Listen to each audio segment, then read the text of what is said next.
बिस्मिल्लाहिर्रहमानिर्रहीम अस्सलाम वालेकुम। दोस्तों, आज की इस वीडियो के अंदर मैं आपको जनरेटर के लिए चेंज ओवर स्विच लगाने का तरीक़ाकार बताऊंगा। दोस्तों, जैसे कि आप जानते होंगे कि जिन लोगों के घरों में जनरेटर होते हैं वो इस चेंज ओवर स्विच के बगैर भी जनरेटर की सप्लाई को यूज़ कर सकते हैं। लेकिन दोस्तों, उसमें बहुत बड़ा नुकसान ये होता है कि बाज़ औक़ात किसी भी गलती की वजह से अगर जनरेटर भी चल रहा हो और आप मेन स्विच घर के जो होता है उसको ऑन कर दें तो इससे बहुत बड़ा नुकसान हो सकता है। तो इसलिए मेरा मशवरा यही है कि जिन लोगों के घरों में जनरेटर भी है और राब्ता की सप्लाई मौजूद है तो उसके लिए बेहतर यही है कि आप चेंज ओवर स्विच लगा लें। इससे कोई नुकसान नहीं होता, ये दोनों सप्लाई पे बेहतरीन काम करता है। तो दोस्तों, इस वक्त मेरे पास जो चेंज ओवर स्विच मौजूद है इसको नाइफ चेंज ओवर स्विच कहते हैं।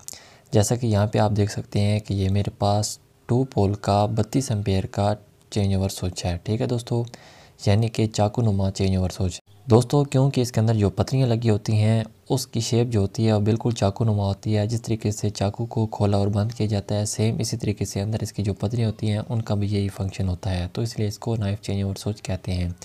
तो यहाँ पर दोस्तों, यहाँ पर हमने वायर लगानी है। यहाँ से इसकी ये सेफ्टी थोड़ी सी प्लेट होती है, इसको हमने यहाँ से हटा लेना है।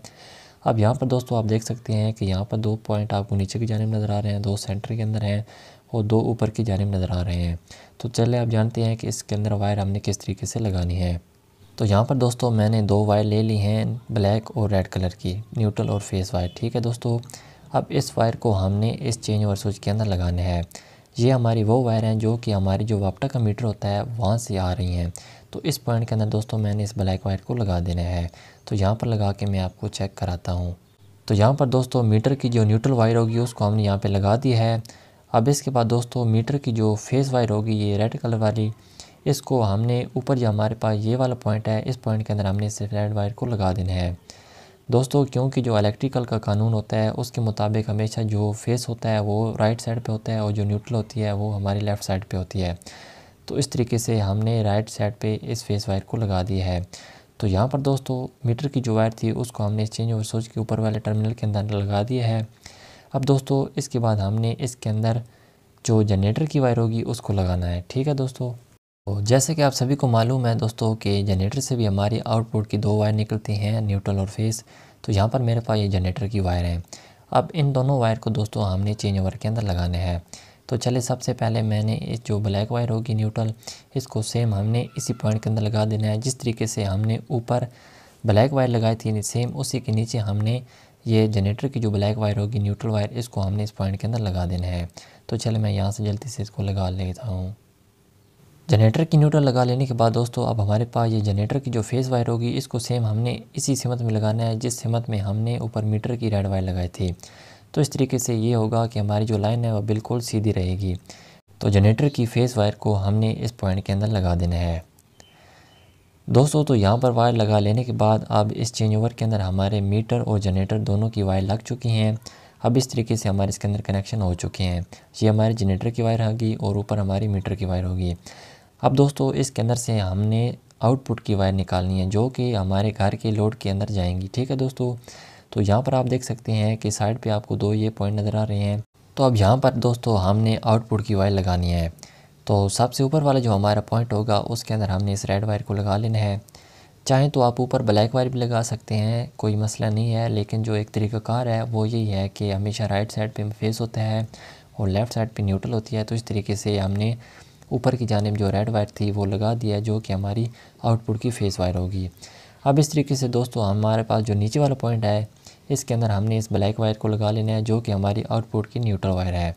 तो इस तरीके से इस पॉइंट के अंदर हमने वायर को लगा दिया है दोस्तों। तब इन दोनों आउटपुट की वायर को हमने घर का हमारे पास जो मेन ब्रेकर होता है, ठीक है, सभी लोगों के घर में लगा होता है, ये मेन ब्रेकर लगा होगा या इसकी जगह पर मेन स्विच भी हो सकता है, सेम एक ही बात है। ठीक है दोस्तों, तो अब इसके अंदर हमने ये नीचे वाले पॉइंट आपको नज़र आ रहे हैं, इन दोनों वायर को हमने इस पॉइंट के अंदर लगा देना है। तो यहाँ पर भी सेम हमने वही तरीका इख्तियार करना है कि जो हमारी लेफ़्ट साइड होगी इसके अंदर हमने न्यूट्रल वायर लगा लेनी है। तो यहाँ पर मैंने न्यूट्रल वायर को इसके अंदर लगा दिया है और ब्रेकर की हमारे पास जो ये राइट साइड होगी इस पर हमने इस फेस वायर को लगा लेना है। तो इस तरीके से दोस्तों इस ब्रेकर के अंदर हमारी जो चेंज ओवर से आउट वायर हैं वो लग चुकी हैं। अब दोस्तों यहाँ से हमने जो घर के आगे हमारा लोड जाएगा, ठीक है, ब्रेकर से आउट भी हमारा लोड होता है, उसकी कनेक्शन हमने इसके अंदर आप करनी है। तो आउटपुट के तौर पे दोस्तों मैंने ये एक बल्ब ले लिया है। यहाँ पर आपको इसकी 2 वायर नज़र आ रही हैं, एक हमारे पास रेड है और एक ब्लैक वायर है। ठीक है दोस्तों, अब जो ब्रेकर के ऊपर वाले आपको 2 पॉइंट नज़र आ रहे हैं, यहाँ पर भी सेम आपने वही तरीका इख्तियार करना है जिस तरीके से हमने इसके नीचे वाले पॉइंट के अंदर वायर को लगाया था। तो इस तरीके से दोस्तों सेम इसी के ऊपर वाली जो हमारा टर्मिनल होगा, इसके अंदर दोस्तों हमने ये आउटपुट की वायर लगा लेनी है। तो ये मेरे पास होल्डर की जो फेस वायर होगी, इसको हमने ब्रेकर के इस पॉइंट के अंदर लगा दिया है। तो अब इस तरीके से यहाँ से इस फेस वायर का कनेक्शन हो चुका है। अब सेम ब्रेकर का जो दूसरा पॉइंट हमारे पास होगा, यहाँ पर हमने ये इस न्यूट्रल वायर को लगा लेना है। तो अब इस तरीके से दोस्तों हमारे जो इस ब्रेकर के अंदर आउटपुट के कनेक्शन है वो भी तकरीबन मुकम्मल हो चुके हैं।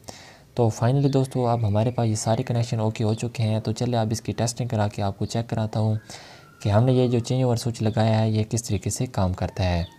तो टेस्टिंग के लिए दोस्तों हम इस होल्डर के अंदर इस एलईडी बल्ब को लगा लेते हैं, जिसकी मदद से हम इसकी टेस्टिंग को करेंगे।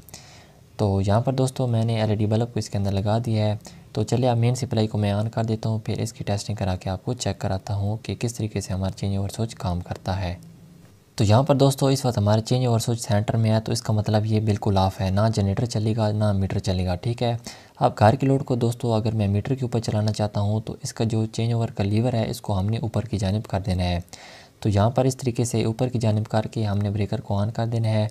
तो आप देख सकते हैं कि हमारा जो इस वक्त घर का सारा लोड है वो हमारा मीटर के ऊपर चल रहा है। ठीक है दोस्तों आप फ़र्ज़ कर लें कि हमारी वापटर की सप्लाई वो बंद होती है, आपको जनरेटर चलाना है, तो आपने इसके जो लीवर होगा इसको आपने नीचे की जानिब कर देना है। तो यहाँ पर आप देख सकते हैं कि आपका जो सारा लोड होगा वो जनरेटर के ऊपर शिफ्ट हो जाएगा। तो इस तरीके से दोस्तों हमारे चेंज ओवर के जो कनेक्शन है वो किए जाते हैं। इस तरीके से हमारे चेंज ओवर स्विच काम करता है। जी दोस्तों, तो उम्मीद है कि आज की इस वीडियो के अंदर आपको इस चेंज ओवर स्विच के कनेक्शन का तरीकाकार समझ में आ गया होगा। मज़ीद अगर आप चाहते हैं कि इसी तरह की वीडियो आपको आइंदा भी देखने को मिलती रहें तो मेरे चैनल को सब्सक्राइब करके साथ घंटी को दबा दें। इंशाल्लाह आपको इलेक्ट्रिकल से रिलेटेड कई वीडियो मेरे चैनल पर देखने को मिलती रहेंगी।